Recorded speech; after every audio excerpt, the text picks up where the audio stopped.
Hello दोस्तों, मेरा नाम है आनंद और आप देख रहे हैं द कॉमर्स ट्यूटर। आज के इस वीडियो में हम फाइनल अकाउंट्स का जो चैप्टर है जिसके डिस्कशन हम कर रहे हैं ना, सीए फाउंडेशन की, उसके जो प्रैक्टिकल प्रॉब्लम्स दिए हुए हैं चैप्टर के एंड में, उसमें प्रॉब्लम नंबर 2 को देखेंगे। ये जो क्वेश्चन है काफ़ी इंपॉर्टेंट है, छोटा सा है पर काफ़ी इंपॉर्टेंट है। 5 मार्क्स का आया था नवंबर 2020 में। नवंबर 2020 में ये क्वेश्चन 5 मार्क्स का आया था। ठीक है, तो इस क्वेश्चन को चलो देख लेते हैं। नॉर्मल हमारा जो फाइनल अकाउंट्स का क्वेश्चन होता है ना, उससे थोड़ा अलग तरह का क्वेश्चन है ये, और एग्जाम में पूछ लिया था, तो कॉन्सेप्ट बिल्डिंग के लिए थोड़ा जरूरी है। देखो पढ़ते हैं पहले क्वेश्चन को। Okay, Sengupta and company employs a team of 8 workers who were paid 30,000 per month each in the year ending 31st March 2019. At the start of financial year 2019-20, the company raised salaries by 10% to 33,000 per month each. Okay, आगे बढ़ते हैं। On 1st October 2019, the company hired 2 trainees at a salary of 21,000 per month each. The workforce are paid salary on the first working day of every month, 1 month in arrears, so that the employees receive their salary for January on the first working day of February, etc. ठीक है, you are required to calculate amount of salaries which would be charged to the profit and loss account for the year ended 31st March 2020, amount actually paid as salaries during 2019-20 और outstanding salaries as on 31st March 2020। अब क्या बोला है, ध्यान से देखना, आप मेरी बात को सुनना। सेनगुप्ता एंड कंपनी है, उसने एक टीम ऑफ 8 वर्कर्स को एम्प्लॉय किया है। 8 लोगों की एक टीम को उसने हायर कर रखा है, जिनको सैलरी मिलती थी 30,000 per month each in the year ending 31st मार्च 2019। ठीक है, तो 31st मार्च 2019 को कौन सा ईयर एंड होता है? 2018-19 का। तो एक बार यहां पर क्वेश्चन 2 देखो, यहां पर हम सोल्यूशन करेंगे, एक टाइमलाइन बनाते हैं। यहाँ इतना ले लेंगे हमारा 19-20। ओके, और आगे इधर जो है ये हमारा होगा 20-21, और इस साइड है हमारा 18-19। तो यहाँ लिख देता हूँ 2018-19 है ये, और ये है 2019-20, और ये है हमारा 2020-21। ये ऐसे ही मैंने रफ के लिए टाइमलाइन बनाई है, आपको ऐसा बनाना नहीं है एग्जाम में। ओके, अब यहाँ पर क्या लिखा है? 8 वर्कर्स थे जिनको 30,000 रुपये पर मंथ दिए जाते थे 2018-19 में। तो यहाँ पर मैं 2018-19 की बात जरा लिख देता हूँ। यहाँ पर थे 8 वर्कर्स, ठीक है, और इनको सैलरी मिलती थी ₹30,000 पर मंथ। ओके, ये उनको मिला करती थी 2018-19 तक। अच्छा, आगे बढ़ते हैं। At the start of the financial year 2019-20, the company raised salaries by 10% to 33,000 per month each. तो क्या हुआ, ये जो 19-20 का जो स्टार्ट पॉइंट है, यहां पर सैलरीज जो है वो बढ़ा दी गई। तो इस पॉइंट में हमारी सैलरी कितनी हो गई? इस पॉइंट में हमारी सैलरी हो गई, वर्कर्स तो 8 ही हैं। ओके, ये डेट है 1/4/2019। ठीक है, वर्कर्स तो हमारे 8 ही हैं, सैलरी 10% बढ़ा दी गई है, तो अब 33,000 पर मंथ की जो है सैलरी हो गई है अपनी। ठीक है, 8 वर्कर्स की। आगे बढ़ते हैं, यहाँ क्या लिखा है? On 1 October 2019 the company hired 2 trainees at a salary of 21,000 per month. तो 1 अक्टूबर 2019 यानी कि साल के बिल्कुल बीचों बीच इस डेट को 2 ट्रेनीज, यहाँ पर मैं डेट लिख देता हूँ, 1 अक्टूबर 2019 को यहाँ पर इन लोगों ने क्या किया? 2 ट्रेनीज को हायर किया, और सैलरी कितनी है उनकी? ₹21,000 पर मंथ। ठीक है, तो ये सैलरी पे 2 ट्रेनीज जो हैं वो हायर हुए हैं। ओके, अब चलो आगे पढ़ते हैं। Work force are paid salary on the first working day of every month, 1 month in arrears, so that the employees receive their salary for January on the first working day of February, etc. तो क्या कहा है, ध्यान से सुनना मेरी बात। इन लोगों का सैलरी देने का सिस्टम ये है कि 1 महीने की जो सैलरी है वो ये अगले महीने की 1 तारीख को देते हैं। मान लो कि ये हमारा जनवरी का महीना है, तो जनवरी के महीने की जो सैलरी है ना, ये देंगे फरवरी का 1 तारीख जब आएगा, 1 तारीख को ये पूरा जनवरी का सैलरी इस दिन को देंगे। ठीक है, जैसा नॉर्मली हर ऑफिस में होता है, या तो वो किसी मंथ के एंड डेट में, या तो वो जनवरी की सैलरी जनवरी के 31 तारीख को देते हैं, या फरवरी के 1 तारीख को देते हैं। तो इनका सिस्टम क्या है कि जनवरी मंथ का सैलरी जो है फरवरी मंथ के 1 तारीख को देंगे, और ऐसे करके बाकी महीनों में भी होता है। तो इस केस में क्या होगा, देखो यहां पर जो हमारा लास्ट मंथ होगा, एक बार मैं यहां पर आपको दिखाता हूं। यहां पर जो लास्ट हमारा मार्च वाला मंथ होगा, 1 महीना इधर लास्ट में, ठीक है ना, यहां पर मैं लिखता हूं, यहां मार्च। इस मार्च महीने की जो सैलरी होगी ना, इस मार्च महीने की, ये तो जाके हम पे करेंगे 1 अप्रैल 2021 में। तो हमारे इस साल में एक महीने का जो मार्च महीने का सैलरी होगा वो ड्यू रह जाएगा एट द ईयर एंड। वैसे ही इस साल में 2018-19 में हमारा लास्ट मार्च महीने का सैलरी ड्यू रह गया होगा और वो पे कब हुआ होगा? 1 अप्रैल 2019 को पे हुआ होगा। ये चीज ध्यान रखना, इनकी सैलरी पेमेंट की सिस्टम ही ऐसी है कि लास्ट में एक महीने का सैलरी जो आपका ड्यू रह जाएगा और वो पे कब होगा? 1 अप्रैल को, ठीक है, अगले साल के 1 अप्रैल को। तो अब क्वेश्चन में हमसे मांगा क्या है? देखो, मांगा है कि you are required to calculate amount of salaries which would be charge to the profit and loss account for the year ended 31 March 2020। यानी कि 2019-20 में आप प्रॉफिट एंड लॉस अकाउंट में सैलरी का अमाउंट कितना दिखाओगे? ठीक है, सैलरी आप कितना दिखाओगे ये पूछ रहा है। अब देखो, प्रॉफिट एंड लॉस अकाउंट में जो भी एक्सपेंसेस, सैलरी तो एक एक्सपेंस है, तो जो भी एक्सपेंसेस का अमाउंट हम शो करते हैं वो किस बेसिस पे करते हैं? बोलो, एक्रूअल बेसिस पे। ठीक है, यानी कि हमारा उस साल से रिलेटेड सैलरी का एक्सपेंस जितना होगा उतना हम शो करेंगे। तो ये तो बहुत ही ईजी होगा अपना कैलकुलेट करने के लिए। देखो, ये है हमारा 2019-20 साल। इस साल में हमारे 8 वर्कर्स थे और साल के बीच में हमने 2 ट्रेनीज को हायर किया। तो टोटल सैलरी ये जो 8 वर्कर्स को हमको देनी है, ये तो पूरे साल के लिए देनी है, ठीक है ना। 8 वर्कर्स को हमको पूरे साल की सैलरी देनी है। तो कितना देंगे 8 वर्कर्स का? मैं यहां पर लिख देता हूं, 8 वर्कर्स के लिए आपको देना है 33,000 इंटू 12 इंटू 8 वर्कर्स हैं आपके, ठीक है। तो हमारा इंटू 12 क्यों किया मैंने? क्योंकि 33,000 तो एक महीने की सैलरी है, 8 एम्प्लॉइज है, तो टोटल आपको 33,000 इंटू 12 इंटू 8 करना पड़ेगा, तब जाके एक साल का आएगा। तो ये हमारा 33,000 इंटू 12 इंटू 8 जो है ये आ गया 31,68,000, 31,68,000 ये वर्कर्स के लिए आ गया। और 2 ट्रेनीज हैं, देखो हमारे यहां पर लिखता हूं 2 ट्रेनीज। अब इनको हायर कब किया गया था? इनको हायर किया गया था 1 अक्टूबर को, यानी कि साल के बीच में। तो इनको तो सिर्फ 6 महीने की सैलरी इस साल में देनी पड़ेगी, है ना। तो ट्रेनीज की सैलरी कितनी होगी? 21,000 इंटू 6 महीने इंटू 2 ट्रेनीज, ठीक है। तो ये कितना आ रहा है अपना? 21,000 इंटू 6 इंटू 2, ये आ गया अपना 2,52,000। तो 2,52,000। तो टोटल हमारा जो सैलरी है वो कितना आ रहा है? 31,68,000। तो 34,20,000 जो है ये अपना सैलरी का फिगर है जो हमारा इस साल से रिलेट करता है, ठीक है ना। तो इस साल से रिलेट करता हुआ ये जो अमाउंट है हमारा 34,20,000 वो हमारे इस साल के प्रॉफिट एंड लॉस में जाएगा।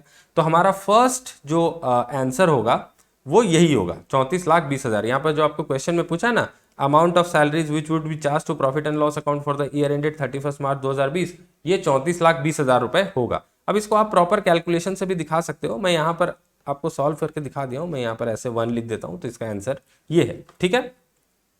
यहाँ पर आप हेडिंग लिख देना, amount of salaries to be charge to profit and loss account for 2019-20, और नीचे ये कैलकुलेशन करके आप दिखा देना, तो हो जाएगा आपका काम, ओके।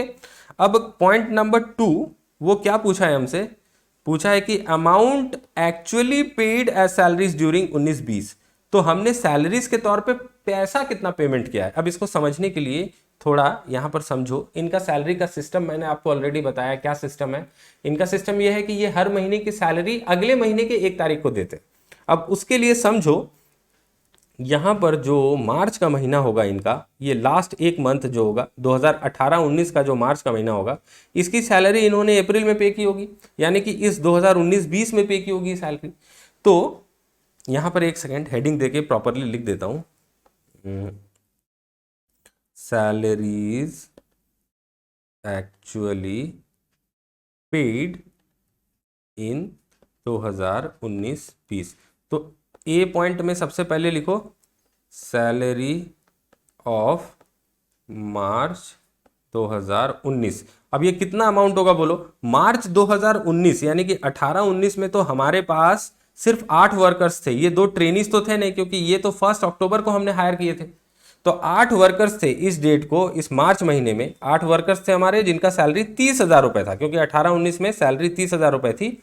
19-20 के स्टार्ट से हमने सैलरी को 30,000 बढ़ा के 33,000 कर दिया था, लेकिन 18-19 के मार्च महीने में तो 30,000 ही सैलरी थी। तो मार्च महीने का सैलरी कितना होगा? सिंपल 30,000, सॉरी 30,000 इंटू 8, ठीक है, इतना होगा। तो एक बार कैलकुलेटर में 30,000 इंटू 8, ये हो गया अपना 2,40,000।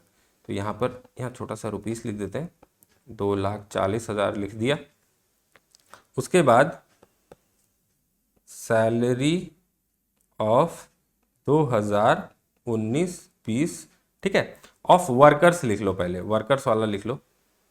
अब देखो यहां पर जो हमारे 8 वर्कर्स हैं, इन 8 वर्कर्स को 33,000 पर मंथ करके हम देंगे 2019-20 में, लेकिन ये जो मार्च वाली सैलरी है 8 वर्कर्स की, ये कब पेमेंट होगी? अप्रैल के 1 तारीख को।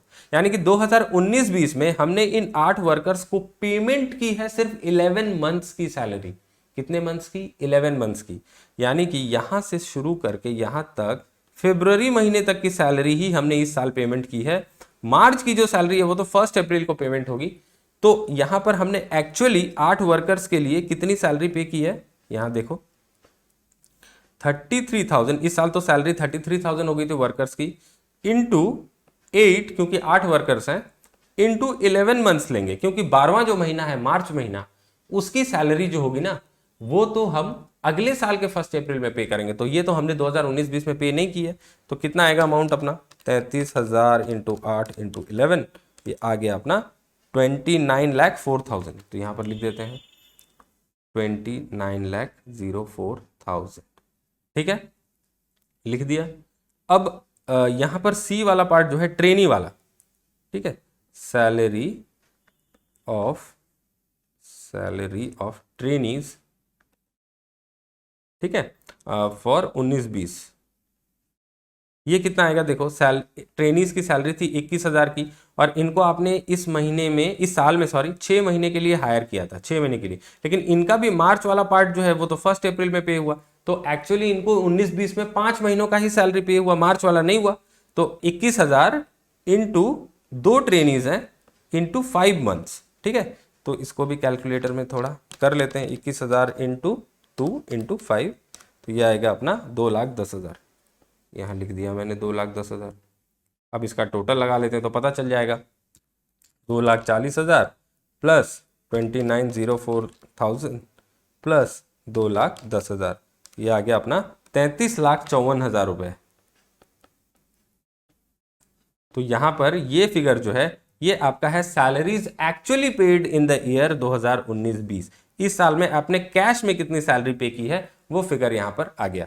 अब तीसरा पॉइंट जो हमसे पूछा था क्वेश्चन में, यह है outstanding salaries as on 31 March 2020, कि इस पॉइंट में हमारा ये जो 31 मार्च 2020 है हमारा, इस पॉइंट में हमारा कितना सैलरी आउटस्टैंडिंग होगा? तो देखो सिंपल, मार्च महीने का सैलरी ही तो इस पॉइंट पे आउटस्टैंडिंग होगा, क्योंकि वो 1 अप्रैल को पे होना है। मार्च से पहले की सारी सैलरीज तो हम इस साल में पे कर चुके, अगले महीने की 1 तारीख को।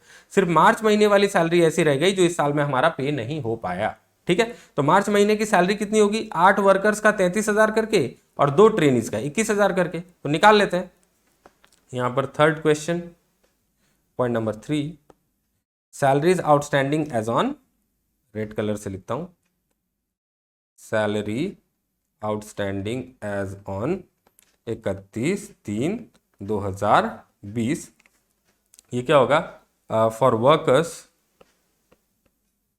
वर्कर्स के लिए होगा हमारा 33,000 इंटू 8, और सिर्फ 1 महीने का ही ड्यू है इसलिए इंटू 1 नहीं करना पड़ रहा है। तो हमारा 33,000 इंटू 8, ये आ गया 2,64,000, और यहां पर फॉर ट्रेनीज ये कितना आएगा? 21,000 इंटू 2, क्योंकि 2 ट्रेनीज है तो ये 42,000 आ जाएगा। तो इसमें 42,000 ऐड कर दो, ये आ गया 3,06,000 रुपए, ठीक है। तो हमारा जो है 3,06,000 रुपए आखिरी दिन में आउटस्टैंडिंग रहेगा, ठीक है। तो आशा करता हूं कि आपको ये समझ में आ गई होगी। अब हम बढ़ेंगे अपने अगले क्वेश्चन की तरफ। ओके चलो, तो अब जो है इंस्टीट्यूट के मैथ का क्वेश्चन नंबर 4 देख लेते हैं। और ये क्वेश्चन भी साहब जी समझ लो, जनवरी 2021 में 5 मार्क्स का आया था। Very important. तो ऐसे क्वेश्चंस जो है इंस्टीट्यूट पूछ सकता है, ठीक है। बहुत ही इंपॉर्टेंट कॉन्सेप्ट बिल्डिंग क्वेश्चंस है। हमेशा ऐसा जरूरी नहीं है कि आपको एक ट्रायल बैलेंस दे देगा फाइनल अकाउंट्स में और आपको प्रॉफिट एंड लॉस अकाउंट और बैलेंस शीट बनाने के लिए बोल देगा, ठीक है, विथ एडजस्टमेंट्स। ऐसा जरूरी नहीं है, वो तो आने के चांसेस हैं ही, पर ऐसे छोटे छोटे क्वेश्चंस भी 5 मार्क्स के आ सकते हैं जो आपके कॉन्सेप्ट को टेस्ट करेंगे। अब चलो क्वेश्चन को पढ़ना जो है स्टार्ट करते हैं। ठीक है, तो क्या लिखा है देखो, mister Kotriwal is engaged in the business of selling magazines.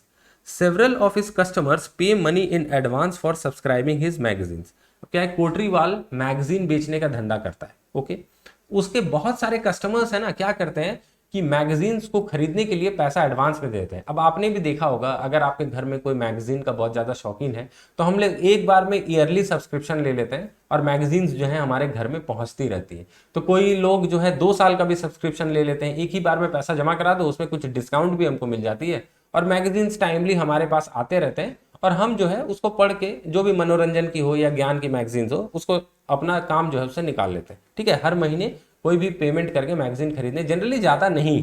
ठीक है, information related to the year 31 March 2020 has been given below. तो 2020 31 मार्च को जो ईयर एंड हुई, यानी कि 2019-20 की इंफॉर्मेशन जो है वो यहां पर दी हुई है। ठीक है, अब चलो देख लेते हैं कि यहां पर क्या कहा है। On 1/4/2019 he had a balance of ₹2 lakh advance from customer, of which 1,50,000 is related to the year 2019-20। अब एक टाइमलाइन बना के सारा इंफॉर्मेशन प्लॉट करने की कोशिश करते हैं। मैं यहाँ पर लिख देता हूँ क्वेश्चन नंबर 4। अब देखो यहाँ पर छोटा सा एक 2019-20 की टाइमलाइन बनाएंगे। कौन से साल की? 2019-20 की। ठीक है, अब क्या बोला, ये डेट क्या है? ये है 1 अप्रैल 2019। इस डेट को आपको क्या बोला है कि 1 अप्रैल 2019 को एक बैलेंस थी 2 लाख की एडवांस फ्रॉम कस्टमर। ठीक है, तो वो पहले लिख लेते हैं यहां पर, हमारा एडवांस फ्रॉम कस्टमर जो है ये कितने का है? 2 लाख। ठीक है, अब क्या कहा है कि इस 2 लाख में 1,50,000 जो है ये 2019-20 से रिलेट करता है और बाकी जो है वो 2020-21 का है। तो ये जो 2 लाख है हमारे, इसमें से इसका 2 पार्ट होगा। 1,50,000 जो है ना, ये 2019-20 से रिलेट करता है और बाकी का जो 50,000 है ये 2020-21 से रिलेट करता है। मतलब ये जो हमारे पास एडवांस फ्रॉम कस्टमर पड़ा हुआ है, ये कस्टमर ने हमको एडवांस क्यों दिया है? क्योंकि उसको फ्यूचर में मैगजीन्स की डिलीवरी मिल जाएगी इसके कारण। तो 2 लाख रुपए में से 1.5 लाख रुपए जो हमारे पास एडवांस पड़े हुए हैं वो 2019-20 के अगेंस्ट है। और यहां पर मैं 2020-21 भी बना देता हूं, यहां पर थोड़ा सा 2020-21 भी बना देता हूं, छोटा सा। ठीक है, तो ये पीरियड जो है ये 2020-21 है। अब इस साल में भी हमको कुछ मैगजीन्स की डिलीवरी देनी है, उसका भी एडवांस 50,000 हमको यहीं पर मिला हुआ है। ठीक है ना, तो 2 साल पहले इन लोगों ने एडवांस दे रखा है। ओके, अब ये तो हमने यहां पर लिख दिया ये इंफॉर्मेशन। आगे देखते हैं क्या लिखा हुआ है। During the year 2019-20 he made cash sales of 5 lakh. तो 19-20 में यहां पर इस साल में हमारा कैश सेल्स जो है वो कितने का है? 5 लाख का। ठीक है, सिंपल। क्योंकि कुछ लोग तो मैगजीन आके हाथों हाथ नगद खरीद के भी ले जाते हैं ना दुकानों वगैरह से, तो वो कैश सेल हुई है 5 लाख की। अच्छा, अब आगे क्या लिखा हुआ है उसको पढ़ लेते हैं थोड़ा। You are required to compute. अच्छा, क्वेश्चन खत्म। अब क्या चाहिए? Total income for the year 2019-20। एक तो टोटल इनकम चाहिए और दूसरा पॉइंट क्या है? Total money receive during the year if the closing balance in advance from customer account is 1,70,000। तो ये वाला भी एक बार लिख लेते हैं। Closing balance of advance from customer is 1,70,000। अब यहां पर देखो, ये जो हमारा क्लोजिंग डेट है 31/3/2020, ये हमारा क्लोजिंग डेट है और यहां पर हमारा एडवांस फ्रॉम कस्टमर जो है ये है कितना? 1,70,000 इस डेट। ओके, अब एक चीज समझना बहुत ही ध्यान से, मैं आपको यहां पर एक पिक्चर दिखाने की कोशिश कर रहा हूं। आप उस पिक्चर को अगर समझ गए तो बहुत ही अच्छी बात है, मतलब बिल्कुल तब आपका कॉन्सेप्ट एकदम क्लियर है। अब ध्यान से आप थोड़ा स्क्रीन की तरफ देख के समझने की कोशिश करना। ठीक है, हाँ देखो, ये जो हमारा ओपनिंग डेट है ना 1/4/2019, इसमें हमारे पास एडवांस फ्रॉम कस्टमर जो है वो है 2 लाख रुपए। ठीक है, लेकिन इस 2 लाख में हमारा सिर्फ 1.5 लाख जो है वो 19-20 से रिलेट करता है, यानी कि इस पीरियड के लिए एडवांस हमारा कितना है, 1.5 लाख। ओके, बाकी का जो 50,000 एडवांस है ना, इसके लिए मैगजीन हमको कब डिलीवर करनी है, ये जो 50,000 का एडवांस है इसके लिए मैगजीन हमको 20-21 में डिलीवर करनी है, इस साल में। ठीक है, तो एक चीज मैं बोल सकता हूं ना कि ये जो 50,000 इस डेट में एडवांस पड़ा हुआ है, ये हमारा इस डेट को भी एडवांस होगा, क्लोजिंग डेट को, क्योंकि अभी तक डिलीवरीज तो हुई नहीं है, डिलीवरीज होंगी 20-21 में मैगजीन्स की। तो 31 मार्च 2020 को ये 50,000 भी हमारे एडवांस में होगा। तो अगर मैं इस चीज को सही मानता हूं, क्योंकि होगा ही होगा, देखो, क्योंकि ये जो 50,000 है इसके अगेंस्ट में हमने अभी भी मैगजीन्स डिलीवर नहीं किए, कब करेंगे, 2020-21 में। तो इस डेट को भी ये 50,000 जो है अपने एडवांस में घुसा हुआ होगा। तो हम बोल सकते हैं कि ये जो हमारा 1,70,000 है, इसमें भी दो पार्ट अगर हम कर दें, तो एक तो ये हमारा 50,000 वाला है, ये एडवांस कौन सा है, ये वाला। ठीक है, मैं एक एरो बना देता हूं, यही वाला एडवांस जो है वो ये वाला है। ओके, और अलग से 1,20,000 जो है हमारा क्लोजिंग डेट पे एडवांस है। ठीक है, तो ये एडवांस जो है 50,000 का, ये पैसे हमको कब मिले थे, मैं जस्ट यहां पर लिख रहा हूं कि पैसे कब मिले थे। ठीक है, ये पैसे हमको मिल गए थे, कब मिले थे, देखो ये हमारा एडवांस इस डेट में हमारा एडवांस था, इसका मतलब हमको पैसे जो इसके अगेंस्ट में मिले थे वो मिल गए होंगे हमारे 2018-19 में ही पैसे मिल गए होंगे। तो यहाँ पर ये मान लो अगर हमारा 2018-19 है, तो ये पैसे 50,000 हमको यही 18-19 में ही मिल गए होंगे, तभी तो जाके मेरा इस डेट में ये एडवांस के फिगर में था, है ना। तो यहाँ लिख देते हैं ये पैसे हमको 18-19 में मिले। ठीक है, और ये जो 1,20,000 हैं, ये पैसे हमको कब मिले, ये पैसे हमको मिले हैं 2019-20 में। ओके, क्योंकि हमारा जो एडवांस फ्रॉम कस्टमर था यहाँ पर ओपनिंग डेट पे, ये जो ओपनिंग डेट पे हमारा एडवांस फ्रॉम कस्टमर था, उसमें से 1.5 लाख इस साल से रिलेट करता था और 50,000 इस साल से रिलेट करता था, लेकिन ये पूरा पैसा 2 लाख हमको 2018-19 या उससे पहले मिला होगा। ठीक है, तो ये जो 1,70,000 हमारे पास क्लोजिंग डेट में है, उसमें से 50,000 हमको 18-19 में मिला था और बाकी पैसा जो है वो हमको 2019-20 में मिला होगा। ठीक है, अब देखो क्वेश्चन में क्या पूछा है, पहला question total income for the year 2019-20 पूछा है। तो बहुत ही सिंपल है, देखो टोटल इनकम हमारा कितना होगा, एक्रूअल बेसिस के कॉन्सेप्ट से सोचना। यहां पर हमारा इस साल में जो कैश सेल हुआ ये हमारा इनकम, क्योंकि इस साल में हमको ये सेल्स हुई है, इस साल की इनकम है। तो मैं यहां पर थोड़ा सा लिखता हूं, point number 1, total income for 2019-20, इसमें ए पॉइंट होगा कैश सेल्स। ठीक है, ये कितने का है, 5 लाख का। ओके, ये तो हो गया एक। और दूसरा पॉइंट क्या होगा, देखो ये जो हमारा एडवांस पड़ा हुआ था ओपनिंग डेट में 2 लाख, उसमें से 1,50,000 2019-20 से रिलेट करता था एडवांस। अब ये जो 19-20 से रिलेट करता है 1,50,000 का एडवांस, इसके अगेंस्ट में हमने सर्विसेज कब दी, सर्विसेज हमने 19-20 में दी। तो ये जो हमारा ओपनिंग डेट में एडवांस फ्रॉम कस्टमर था, ये जब इस साल में हम सर्विसेज दे देंगे तो इसको हम इनकम में बुक करेंगे, इनकम में बुक करेंगे ना। तो 1,50,000 भी हमारे 2019-20 की इनकम होगी। ठीक है, तो यहां पर लिखेंगे मैगजीन्स डिलीवर्ड अगेंस्ट एडवांस। ठीक है, ये कितने का होगा हमारा, 1,50,000 का। तो हमारा इस साल का इनकम, टोटल इनकम फॉर 19-20 ये कितना हो गया, 6,50,000। ठीक है, 19-20 का इनकम हमारा 6,50,000 हो गया। अब दूसरा क्वेश्चन का दूसरा पॉइंट क्या है, दूसरा पॉइंट पूछा है कि total money receive during the year, आपको कैश कितना मिला इस साल में, वो आपको बतानी है। अगर आपका क्लोजिंग बैलेंस जो है एडवांस का वो 1,70,000 है, तो आपको कैश कितना मिला। अब उसी को समझाने के लिए, यही पॉइंट बताने के लिए मैंने आपको इतनी चीजें समझाई है। देखो कैश कितना मिला, एकदम आराम से आपको समझ में आ जाएगा। कैश पहले तो देखो, ये जो 5 लाख हमारा कैश सेल है, ये तो हमको कैश मिला ही मिला। ठीक है, इसमें तो आपको कोई भी डाउट नहीं होना चाहिए, ये कैश मिल गया। और देखो यहां पर हमारा ये जो एडवांस था 2 लाख का, ये कैश तो हमको यहां मिल गया था। ठीक है, क्योंकि इस डेट में हमारे पास एडवांस पड़ा था, मतलब यहां तक ही हमको ये कैश मिल गया था, ये कैश तो हमको इस पीरियड में नहीं मिला है। ठीक है ना।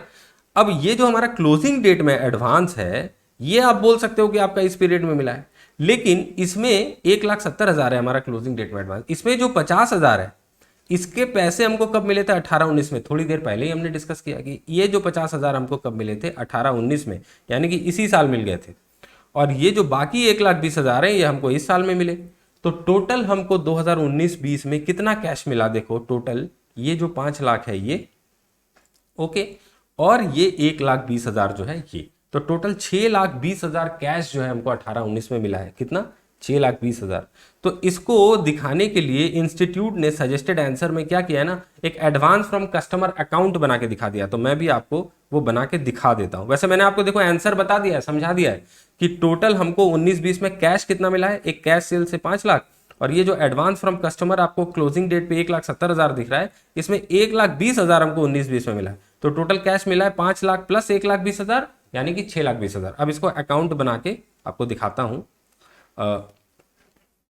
पॉइंट नंबर 2 लिख लेता हूं यहां पर, ठीक है। और ये होगा advance from customer account, customer account. अब एक चीज बताओ, एडवांस फ्रॉम कस्टमर हमारे लिए एसेट है कि लायबिलिटी है?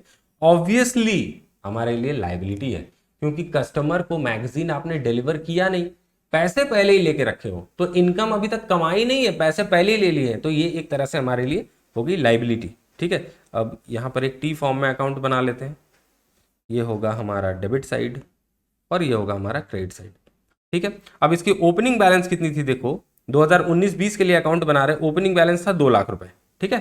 तो यहां पर लिख देंगे बाय बैलेंस, क्योंकि लायबिलिटी है, क्रेडिट साइड में बैलेंस आएगा। याद रखना लायबिलिटी की बैलेंस हमेशा क्रेडिट होती है।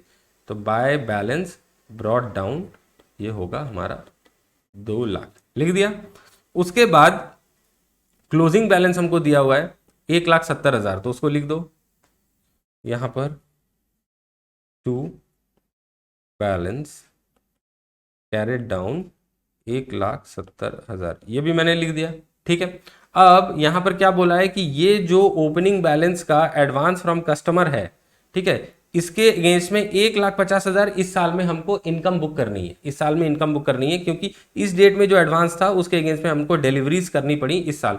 तो एंट्री क्या पास हुई होगी? जब आप सेल करोगे इस साल एडवांस के अगेंस्ट में, तो एंट्री क्या पास हुई होगी? आपकी सेल्स अकाउंट क्रेडिट हुई होगी और एडवांस अकाउंट आपका डेबिट हो गया होगा। लायबिलिटी खत्म, सेल्स की इनकम बुक कर ली, एडवांस आपका अब इनकम में बदल गया, ठीक है। तो यहां पर क्या होगा, यहां पर आपको लिखना पड़ेगा एडवांस अकाउंट को अब आपको डेबिट करना पड़ेगा, यहां पर लिखना पड़ेगा टू सेल्स अकाउंट, ठीक है, क्योंकि मैगजीन की सेल जो है वो अब आप रिकॉर्ड कर रहे हो और एडवांस जो है वो आपका सेल में बदल जा रहा है, क्योंकि अब आप 19-20 में जाके मैगजीन डिलीवर्स कर रहे हो। तो फिगर क्या होगी? देखो यहां पर जो हमारा ओपनिंग एडवांस था उसमें से 19-20 में हमको सिर्फ 1.5 लाख की इनकम बुक करनी है, क्योंकि एडवांस 2 लाख में से 1.5 लाख 19-20 से रिलेट करता था। तो 1,50,000 यहां पर फिगर लिख देंगे,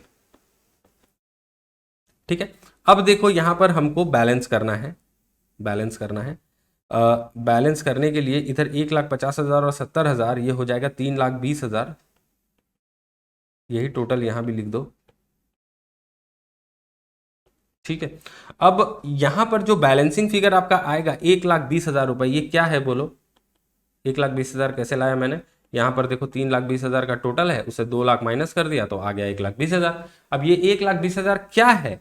क्या है? देखो एडवांस फ्रॉम कस्टमर में आपका ओपनिंग बैलेंस था 2 लाख, क्लोजिंग बैलेंस 1,70,000, एडवांस से आपने इनकम बुक कर लिया 2019-20 में 1,50,000 का, ये मैं लिख देता हूं यहां पर, ये 2019-20 का एडवांस फ्रॉम कस्टमर अकाउंट है, ठीक है, 2019-20 के लिए। तो ये जो बैलेंसिंग फिगर है ना, ये आपको कितना और एडवांस मिला 19-20 में, वो तो रिकॉर्ड आपने किया ही नहीं, तो ये बैलेंसिंग फिगर वही है। तो बाय कैश या बैंक लिख दो, बाय बैंक ही लिखने से ठीक रहता, ठीक है। ये advance receive during the year, ये हो गया आपका बैलेंसिंग फिगर। और इससे आपको पता चल रहा है कि 2019-20 में आपने 1,20,000 रुपया एडवांस रिसीव किया है, ओके। ये अकाउंट बनाने से आपको पता चल गया। और जो कि मैंने आपको ऑलरेडी यहां पर वर्किंग्स में बता दिया था कि ये जो हमारा क्लोजिंग डेट में एडवांस फ्रॉम कस्टमर है 1,70,000, इसमें 1,20,000 हमने 2019-20 में रिसीव किया है, क्योंकि ये जो 50,000 है वो तो हमने ऑलरेडी यहां पर रिसीव कर रखा था, ठीक है ना। तो यही चीज बताने के लिए इतना अकाउंट बना के इतना माथापच्ची करके आपको समझाने की कोशिश कर रहा हूं। और मैं आशा करता हूं कि आपको चीज समझ में आ गई होगी। ठीक है, नहीं आई तो फिर कमेंट्स में एक बार पूछ लेना। ओके, तो अब जो है हमारा टोटल कैश रिसीव्ड कितना होगा। देखो यहां पर कैश सेल से जो हमने 5 लाख रिसीव किया वो, और ये 1,20,000, तो यहां पर लिखेंगे टोटल कैश रिसीव्ड इन 2019-20, ये होगा अपना, ए में लिखो कैश सेल्स 5 लाख का, और यहां बी में लिखो एडवांस रिसीव्ड इन 2019-20, यह है 1,20,000 का। देखो मैंने तो आपको पूरा कॉन्सेप्ट यहाँ पर समझा ही दिया था, मुझे ये अकाउंट बनाने की जरूरत नहीं थी। ठीक है ना, ये मैं अकाउंट नहीं भी बनाता तो शायद आपको समझ में आ जाता, पर इंस्टीट्यूट के सोल्यूशन में ये अकाउंट बना हुआ है, इसलिए मैंने आपको बना के दिखा दिया, ताकि आपको ऐसा नहीं लगे कि सर ने ये नहीं बताया कि अकाउंट कैसे बनाना पड़ेगा, या इस अकाउंट की इस सोल्यूशन की डिस्कशन नहीं की। अब जब मैट में देखोगे तब आपको आप सोल्यूशन जो है वो समझ में आ जाएगा। ओके, तो टोटल हमारा कैश जो रिसीव हुआ है वो है 6,20,000। ठीक है, तो ये प्रॉब्लम भी हमारा खत्म हो गया। देखो एग्जाम में ऐसे क्वेश्चंस आते हैं जो कि कॉन्सेप्चुअल होते हैं। ठीक है ना, आप सिर्फ रट के चले गए कि ट्रायल बैलेंस में ये आइटम आएगी तो यहाँ पीएल में लिखेंगे, यहाँ ट्रेडिंग में लिखेंगे, पता चला कि ऐसा कोई क्वेश्चन आ गया है जो बिल्कुल कॉन्सेप्ट बेस्ड है 100%। और ये क्वेश्चंस तो ऑलरेडी एग्जाम में आ चुके हैं, अब ऐसा रिपीट होगा कि नहीं इसकी कोई गारंटी नहीं है, लेकिन फिर भी मैं आपको इसको करा दे रहा हूं इसलिए क्योंकि इससे आपके कॉन्सेप्ट बिल्डिंग जो है ना वो स्ट्रांग हो जाएगा। तो आप एक बार खुद से इसको सॉल्व करने की कोशिश करना, ये दोनों क्वेश्चंस जो मैंने आज आपको कराया, क्वेश्चन नंबर 2 और 4 इंस्टीट्यूट के मैट का, तब आपका कॉन्सेप्ट जो है वो क्लियर होगा, आपकी अंडरस्टैंडिंग जो है वो डेवलप होगी। और वही मैं चाहता हूं, मैं ये नहीं चाहता कि आप क्वेश्चंस को रट के एग्जाम में चले जाओ कि इसको कैसे सॉल्व करना है, मैं ये चाहता हूं कि आप कॉन्सेप्ट को अच्छे से समझ के एग्जाम में जाओ, ताकि कैसा भी क्वेश्चन आ जाए ना आप उसको जरूर से जरूर अटेम्प्ट करो। और अगर पूरा नहीं भी सही बना पाए तो कोई प्रॉब्लम नहीं, स्टेप मार्किंग तो होती है अकाउंट्स में, आप 80% 90% सही करके आ जाओ, एग्जामिनर आपको उतने मार्क्स दे देगा। ठीक है ना, तो इस वीडियो को यही खत्म करते हैं। अगले बार आपसे जो मिलूंगा मैं, तो वो मैन्युफैक्चरिंग अकाउंट की डिस्कशन जो है वो हम स्टार्ट करेंगे। ठीक है, वीडियो को देखने के लिए आपका बहुत बहुत धन्यवाद। आपका दिन शुभ हो।